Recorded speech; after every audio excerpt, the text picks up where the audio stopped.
As someone who loves to be right, it really sucks seeing the oldest manga award affirm something we've been saying for years. Removing demographics is a bad thing for everyone. Part of the purpose of anime and manga demographics is to give separate groups of people the space for stories that represent them and the things they'll like. When you remove those lines, it's not that they all blur together, but more so that whatever comes out on top reigns king. This was supposed to be a quick opinion piece, but I can't do just vibes. I have a nigh-on psychological compulsion to mathematically prove my point. So I decided to look into the Shogakukan Manga Award to see how representation of demographics has changed at the top of the top. Also, I saw a tweet complaining about how it lacks shoujosei representation in recent years, so it seemed a good place to start. Mostly because that tweet left me with many questions. Why did the change happen? What even is this award? How can I make this into some sort of spreadsheet? Does the fact this award is run by a giant publishing company affect who gets picked? And many others I hope we can try to answer in this video. Shogakukan is a century-old publisher of books and other things that are a series of pieces of paper bound together such as manga. 33 years into their existence, they decided to start an award to celebrate the medium, much like Michelin tires wanting to help you find a really nice place to eat. The awards have evolved over the years as the industry has changed, deciding to include web manga and adding and then dropping demographic labels as categories. Even Shogakukan itself has changed, establishing Shueisha as an independent entertainment branch to its more educational one, then realizing this manga stuff is pretty popular and also moving into the entertainment sector. Meanwhile, Shueisha had established Hakusensha, its own separate company focusing on game tie-in manga. All three are owned by the Hitotsubashi Group, yet are considered their own individual companies. I do not understand their setup, but from what I can tell, it seems like it's a series of elaborate pinky promises to stop giant corporations from spending all of their time trying to destroy each other in convoluted takeovers and industrial subterfuge. Hitotsubashi also owns Viz Media and Crunchyroll as well as Shodensha. This will be relevant later on. Probably. Each of these separate companies covers multiple demographics in their magazines, with most of them having at least one. If you're watching our channel, you probably already know, but manga demographics exist to help guide potential fans to the areas they are most likely to enjoy. That doesn't mean you have to like or stick with the one you fit into, but it is important to have places that tell a wide variety of stories. Understanding the tropes of different demographics is also fun. While any genre can fall under any demographic, there tends to be distinct perspectives and tropes that pop up.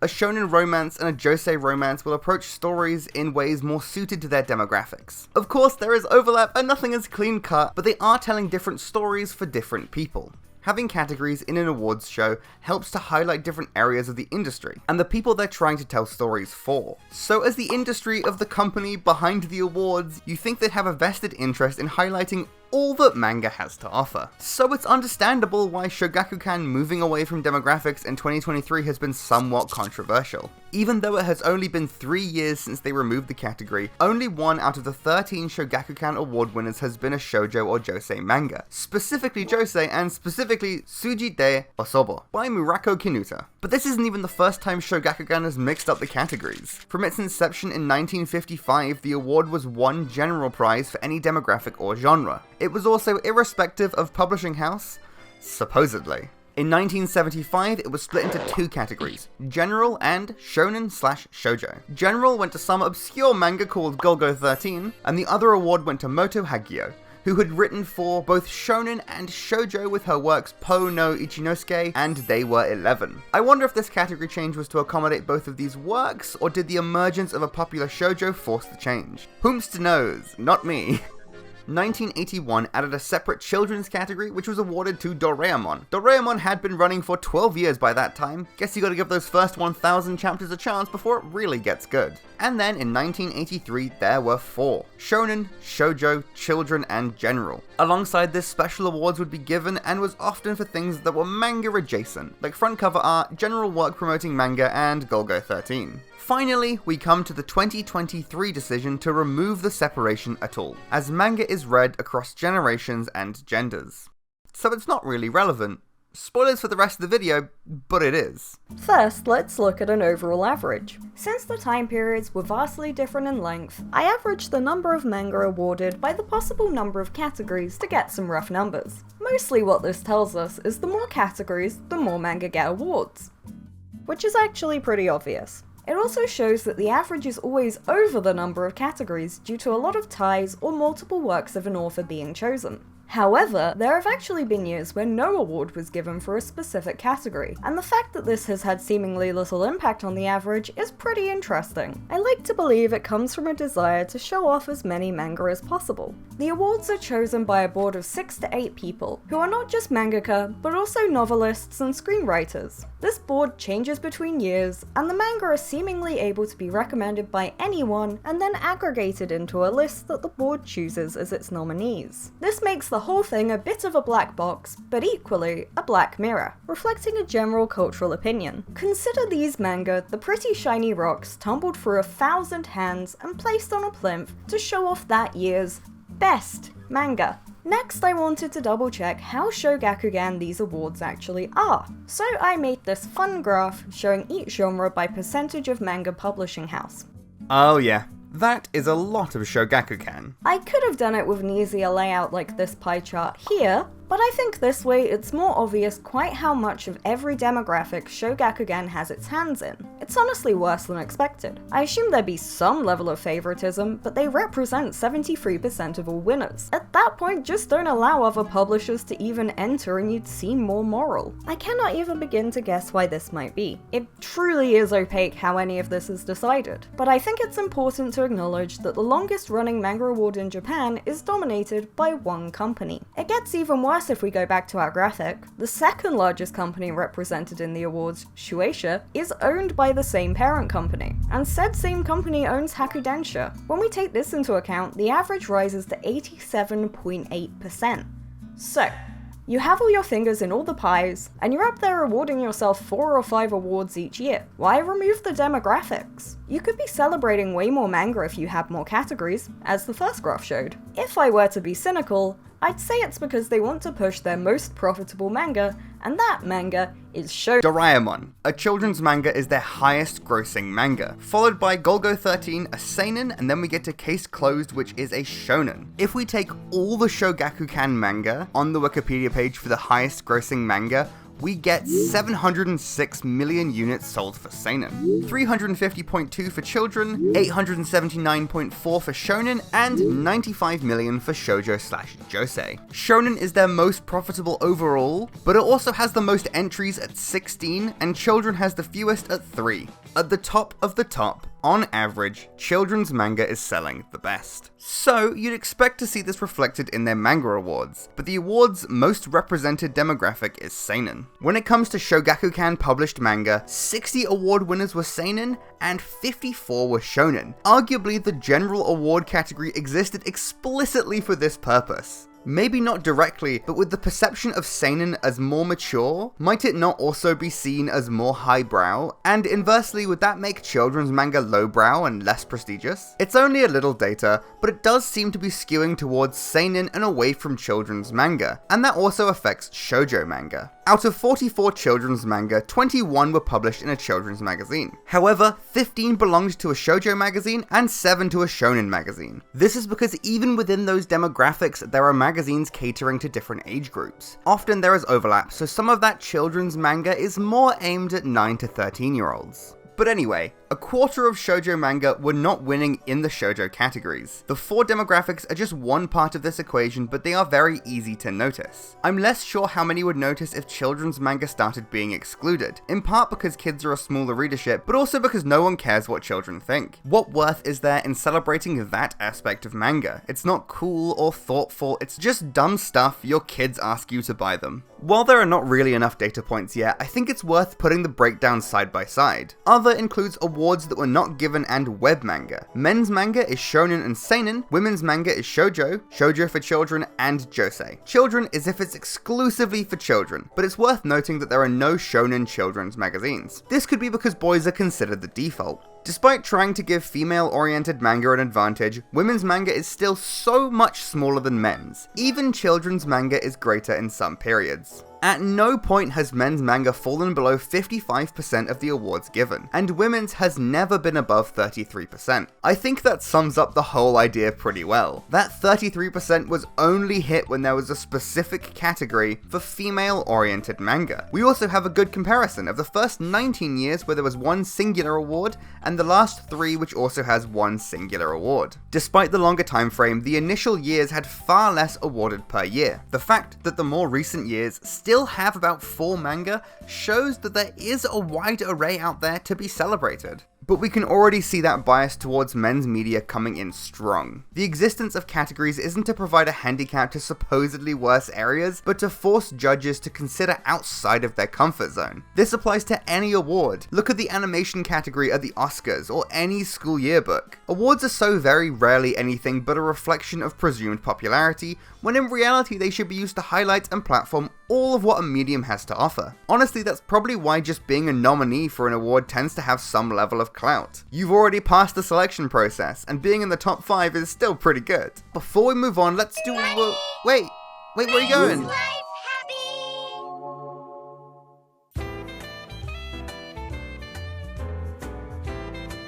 Now we've looked at the data, let's go back to that quote. Manga is read across generations and genders. That's just not true now, is it? If you look at My Anime List's top 50 anime, you'll see that 24 are shonen and 13 are seinen. That's 37 for men. So you might imagine those last 13 are stories for women. But you'd be wrong. 11 of those are listed as having no demographic. For example, Steins Gate, Monogatari, and Cowboy Bebop. These stories, while great, are also clearly written for men, even if they don't have that demographic label. This is because the demographic label is entirely pulled from the magazine it was published in. No magazine, no demographic. Although, the Cowboy Bebop manga that came out after the anime was published in monthly Asuka Fantasy DX, a shoujo magazine. So of the top 50 anime, there are only 2 that are explicitly written for women, those being Fruits Basket and Showa Genroku Rakugo Shinju. But since we're looking at a manga award, what about the top 50 manga? 23 are seinen, 18 are shonen, 6 have no demographic, and 3 are shoujo. There are no josei titles in the top 50. 82% of the manga listed are for men or boys. There's already a filter in what manga get anime adaptations, with shoujo and josei making up a very, very small sliver of the industry. Putting less attention on them by removing demographic labels for awards is just going to make the gap even bigger. Maybe anime and manga for men are just that much better. Or anime made for men and boys are being watched by everyone, but anime for women and girls are not. In the case of male rankings, maybe the user base just leans towards male, and so the anime and manga that appeal to them are getting rated higher. Estimates put male at anywhere from 60 to 80% male, and that seems pretty believable. This does raise the question of where the female manga fans are. They're out there somewhere, of course. Maybe Twitter, TikTok, or AO3? But this isn't just an anime problem. It's a media problem. Women's media is overwhelmingly often seen as poor quality and unworthy of any attention. See the dismissal of romantasy books as just smut for women, and thus worthless. But 1,000 self-help books based on flimsy ideas are high art for men who are cool and logical. Like, who would read Atomic Habits? Some sort of dumbass, right? Don't fucking look at me. But if you are that sort of person, then seeing a big sign in a bookshop labelled self-help is probably where you'd want to go. And if you want sci-fi, well, you'll have to scour through 20 versions of The Hobbit and every Discworld novel, because somehow those are the same. I am happy that bookshops now stock manga, even if that encompasses manhwa, and light novels. All of that to say, demographic labels are so useful for clearly communicating information about media, and clear communication is sorely needed as people's media literacy is pretty poor at the moment. Let's look at a recent example of miscommunication. Isekai Office Worker: The Other World's Books Depend on the Bean Counter is a fun, economic yaoi isekai. I enjoy that the protagonist is an overworked 30-year-old office worker with a substance abuse problem and no self-worth outside of having a job. On Crunchyroll, the show is tagged as fantasy, romance, slice of life. In episode 2, the two leads have fairly explicit sex. This took a section of people watching by surprise and massively upset them, leading to a backlash that wouldn't have existed if the tagging was clearer. While tags provide vague information, the description should be there to fill in the gaps. Unfortunately, the default assumption is that the romance tag is gonna describe a heterosexual romance, and like 99% of the time it is, but that 1% is still something that should be considered and advertised somewhere. Apart from the word entrust, there isn't really any indication of who the romance is between. And people can be a bit stupid. Like, I wanted to watch Bean Counter because I knew it was gay. Just two bros helping each other out by pinning one of them face down on the mattress and moaning and kissing. Hetero stuff. But this is a larger issue with Crunchyroll, who have very limited categories. They do have demographic tags, but despite being published in a female-oriented magazine with an average age readership of 22, they have no josei tag at all. It's a bit of a self-fulfilling prophecy. No one would care about josei anime, so no one categorizes anime as josei. Equally, by not advertising yaoi or yuri anime, there's no way for people to seek out these types of anime. This also extends to manga, with 7Seas recently doing a yuri announcement and then including a non-yuri manga just because it had two women. It's not inclusive to remove or add LGBT tags. It's like if you removed all the signs to a gay bar and then invited homophobes inside thinking they wouldn't notice. They will feel tricked and they will lash out. Better to be bold and scare them off, so the people who do come in know what to expect. It's the same with demographics. Let the men and boys know that what they are watching is for women. Let them openly experience stories about people different from themselves and learn something instead of hiding that fact and expecting them to enjoy it all the same. Women deserve media that caters to them first, not just as an afterthought. Equally, don't do the actual definition of queerbaiting by advertising a manga as yuri when it isn't. Pluribus is another amazing example of this miscommunication between creator and advertising and audience. It's not subtle that Carol is a lesbian. By the end of the first episode, it should be obvious to most people. Her being a lesbian and her experiences hiding that fact are key to understanding why she behaves the way that she does. And yet somehow there's a section of the audience that missed it completely and just thinks she's a terrible person. Or how about The Invisible Man and his soon-to-be wife? Another anime I'm really enjoying this season. The principal romance is between a blind woman and her invisible boss in a world where neither of those descriptors are particularly surprising. All the characters very naturally accommodate each other's differences. It's really cute. The reason I bring it up here though is that there is a gay side couple, who are also very cute. Grumpy/energetic guy sorta dynamic. The relationship is revealed in episode 3, but expanded upon super obviously in episode 4. The comments of that episode were full of people who didn't realize they were gay and are now upset with the show. Point being, your average person is awful at pattern recognition. Am I saying all stories with LGBT characters should be tagged as yuri or yaoi? No, that would be silly and insulting. But I do think clarity towards the expected audience is helpful. Maybe not so much a segregation of gay stories, but a celebration of them would be the intent. And arguably, you'd expect the audience who is drawn in by the main romance would be able to equally enjoy the side romance. Both are cute and very similar in tone. If people think that being gay is a perverted fetish, then that's on them. And equally, maybe you don't get to enjoy the cute heterosexual romance until you learn how to behave. Curiously, I've seen no drama about the main character Shizuka's disability. While it's as neutral as any other characteristic, it is key to her being able to relate to her boss Akira on a different level to the sighted characters. It's incredibly saccharine that the woman who can see him best can't see at all, but that's what I want from my cute slice of life romance. I just also expected people to have a similar knee-jerk reaction to a disabled character as they would a gay character. It's a complex topic, and my opinions are always shifting, so if you have an alternative, constructive opinion, let us know down in the comments. It's not just gender that affects what people choose to watch and read. Certain anime are more popular in different countries and regions. Dragon Ball and Trigun are massive in South America, Dirty Pair was massive in Italy, Jiro Taniguchi was knighted in France due to the popularity of his work. Ninja Hattori was so popular in India that in 2013 an Indian production company collaborated with the original studio to do a remake. You can get super niche with these things, but it's a lot more risky than mass market appeal. But again, self-fulfilling prophecy. Maybe that mass market is just the one being marketed to en masse. And that's why removing the gender categories in the Shogakukan Awards is so troubling. It would be nice if everyone could watch everything irrespective of their own identity and lived experience, or would that make the media less interesting?